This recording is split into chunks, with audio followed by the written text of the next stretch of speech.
ideally, if a family physician has been told that your patient cannot undergo LASIK because the error is too high and the cornea thickness is not aligned to do a procedure, what are the other options that an ophthalmologist can offer to that patient?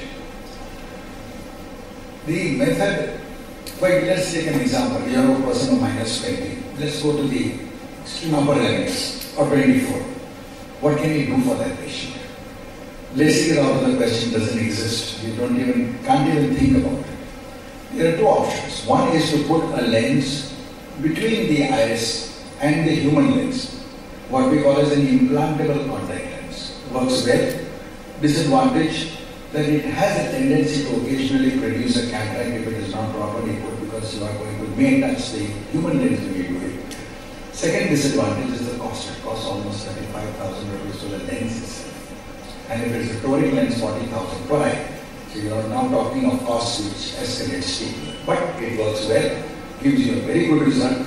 The recovery of vision is instant, literally. The next day the person goes back to his job and he doesn't have a number. The second option is the first simpler step. We just remove the human lens and put in a multifocal lens inside. Multifocal lenses, we will talk a little later, have advantages and disadvantages in the sense that a multifocal lens, though it gives you good distance and near vision, doesn't give all the great and intermediate range. And for giving you this, there is a penalty which it imposes, namely on getting rings around objects at night, and the disadvantage of not getting extremely sharp clarity, because part of the light is divided for near and distance. It's a trade-off, like marriage, it's a trade-off. Right. And the next, I was just asking you, we've heard of a term called as lazy eye or amblyopia, which means somebody who has an error of refraction may not be seeing the last line of vision chart.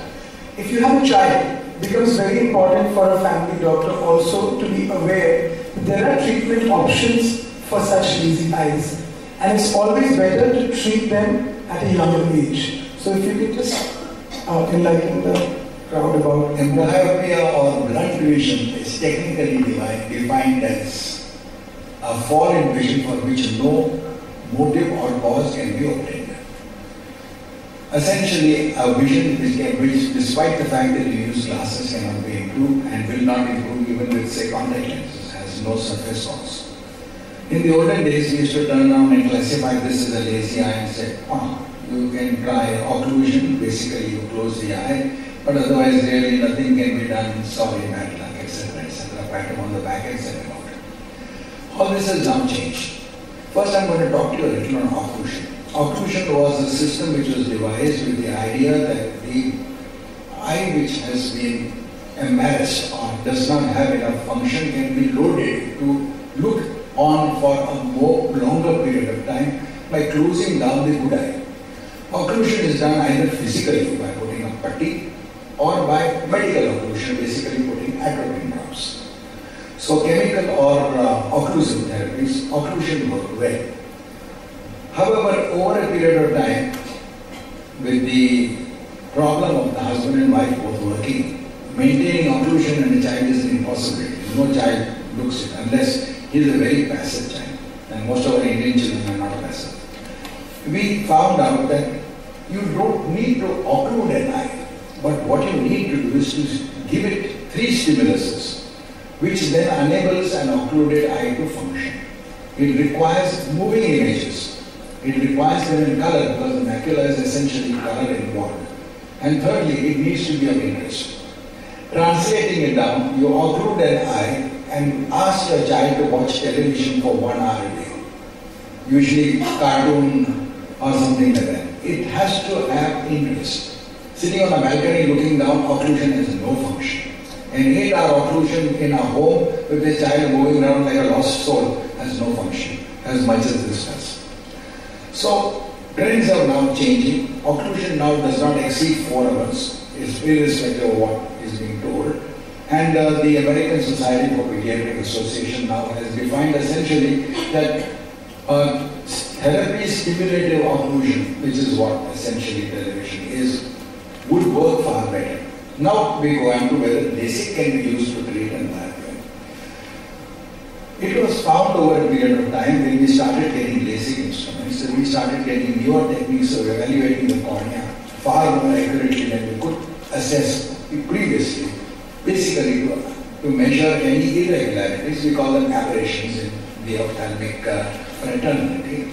And if we could measure aberrations, could we control the aberrations utilizing our laser system, which would then be able to reverse them. So we started utilizing them. Now, I still remember the first lady which had come to me. She was minus 14. A very interesting case, and she said, "Doctor, I don't want a number." So I said, "But will my vision improve?"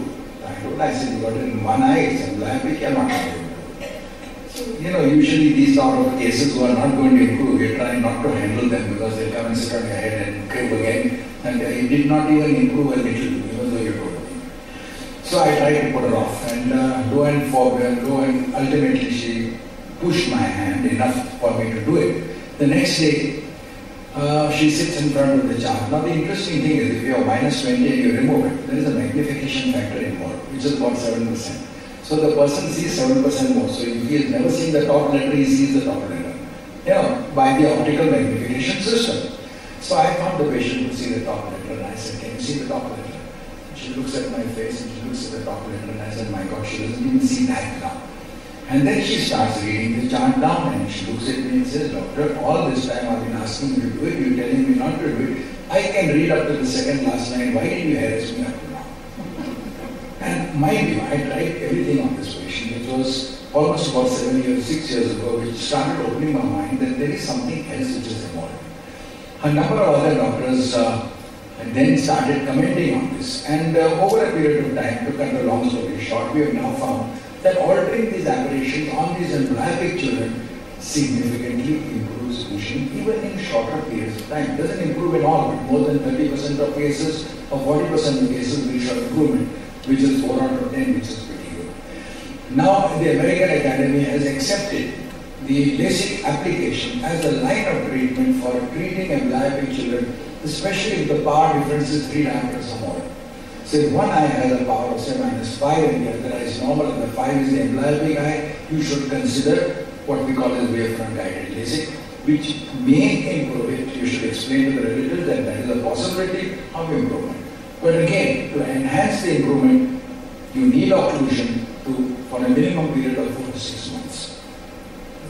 So basically, you can consider this as an option for children with lazy eyes, provided they are and the parents are willing to make the child patch the eye and roam around for that much time, because that's a must. But it is an option which family physicians should be aware of. So one question which is commonly asked to us as doctors, when I have refractive error, is if you are doing LASIK, why don't you do it in yourself? So what do you tell such a patient? I mean, is there something you can... In the olden days, the answer was simple. I should tell them, "See, I've reached the presbyopia age, I need reading glasses, so I can't do it." And now, of course, an answer gets a little more difficult, because now we have presbyopic LASIK. We have the ability to handle for distance and near. But the disadvantage of presbyopic LASIK, which is something which you have to know, is that it shares the near vision comes at the cost of the distant vision. That means if you can now read the last line, you do presbyopic LASIK, your last line is gone, or second last line is gone. And you will be able to read perfectly, but you pay for it by losing a little of distant vision. So I mean, you have to be prepared to make that sacrifice, which still I'm not.